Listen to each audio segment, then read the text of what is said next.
Hello YouTube, hello hunters, fisherwomen and fishermen. This will be the third video on basic fly tying. We've go ahead in the past, not too long ago this week, we've looked at this pattern here. If you go back and check out one of my videos, this is a little leech pattern that you could use in lakes. You could tie it in a variety of colors, and it's entirely made out of marabou, rubber, and some silver wire. The other fly that we tied was a rabbit strip leech type zonker fly with a white crystal chenille body, a gold cone on the head, and some gold flash. I particularly like swinging this fly in the Yakima River or stripping it in lakes. The third fly we're going to tie today is called a Chironomid, and it is probably the easiest Chironomid version I've ever seen, and it also is the one that probably catches me the most fish. And a Chironomid, they can live in slow parts of rivers, but they a lot of times live in lakes, and they're not just here in Washington, they're in eastern Washington, and they're in lakes all over the United States. And basically, a bug called a midge lives on the bottom of a lake in its larval state in the mud. And what will happen is these things will grow, and eventually it's time for them to go to the surface and become adult midges, which are little tiny bugs. They look like little mosquitoes that don't bite. So they capture an air bubble, and they slowly drift to the surface. And when they're in this larval drifting to the surface state, the trout just pound them, they hammer them. I have been on lakes like Lake Lanise and Lake Nunnally in the spring when you can catch 20 trout in 3 hours using this method. They're fished usually under a floating line with a strike indicator, but you can fish them without a strike indicator using a slow hand twist to retrieve. And I've even seen guys use them on full sinking lines and catch fish. So a lot of ways of fishing. Okay, so let's take a look at the vise. Okay, I'm gonna go ahead and put my glasses on. And we're gonna move the camera a little bit closer so that you can see. And I'm gonna do a little bit of light on here. All right, so what we're gonna do is we're gonna start out with a curved hook, a Daiichi 1150. Can you see that? All right, and it looks like this. Let's see if I can get it so you can see it, right? And it's a size 10, and you're gonna have to get a gold bead or a red bead or a black bead. It doesn't matter, it really doesn't. I'm gonna use the red bead just because I think it looks cool. And what I'm gonna do is I'm gonna take this hook and I'm gonna slide this bead on it. And you'll notice on a bead, there's a small opening and a large opening. The small opening always goes towards the eye of the hook. So I'm gonna take my Renzetti vise. I'm gonna clamp this guy in there like that. Hope you can see that.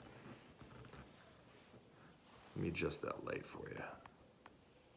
I think that's better for right now. Okay, so there's not much to this fly. There's a hook, a bead, red thread, and silver wire. You can also use gold wire, any wire you got. That's it. I'm not kidding you. When I tell people this catches fish, they're like, wait, what? That's just thread on a hook. And I'm like, yep. So here's what we're gonna do. We're going to start off by taking our thread and tying into the fly like we normally would. And we're gonna put down a thread base of red thread. And I'm actually gonna come back to the bend of the hook a little bit. I'm gonna come in here with my thread and cut it off with scissors. Boy, those aren't very sharp. Let me grab a better pair. Okay, and I'm gonna take a piece of this ultra wire. You can use any kind of wire, but this ultra wire works pretty good. And I'm going to, I don't know, break off a piece that's maybe 3 inches. I'm gonna take this ultra wire and I'm gonna lay it on top, and I'm gonna wrap it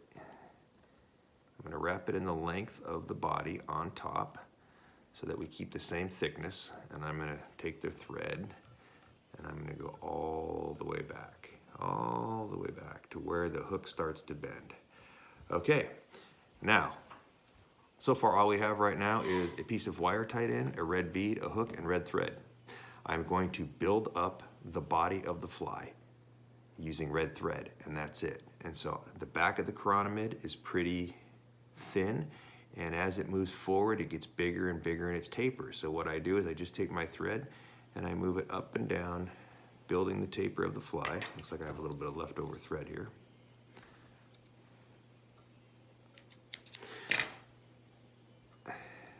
I go ahead and I look, and it doesn't have to be super thick, it just has to be smooth. And I actually am going to go a little bit further back on this hook. I'm going to go down, I'm going to grab this wire here if I can get a hold of it. And I'm going to wrap a little bit further back down the hook so it comes down the bend. There we go. And I'm going to go ahead and leave that thin there. All I really want to do is have a nice tapered body from super thin to a little bit fatter, and I don't want any silver wire to show through. Okay, that's it. Now, because we wrapped over, we're going to take the rib and we're going to counter wrap. Now, we're not doing this so much for durability as we are doing it because chironomids have segmented bodies. And this shows up as segmentation to the fish. And I'm going to go ahead and put that all the way up behind the bead. I'm going to catch it. I'm going to take my scissors. I'm going to come in here and use the fat part of my scissors so I don't dull them. Take my thumbnail, push that in. I'm going to go ahead and take 2 or 3 more wraps of thread behind the bead. And now remember, you can finish with a couple of half hitches, or you can do the whip finish, either with the whip finish tool or with your fingers. And that's it. That's it. That's the whole fly.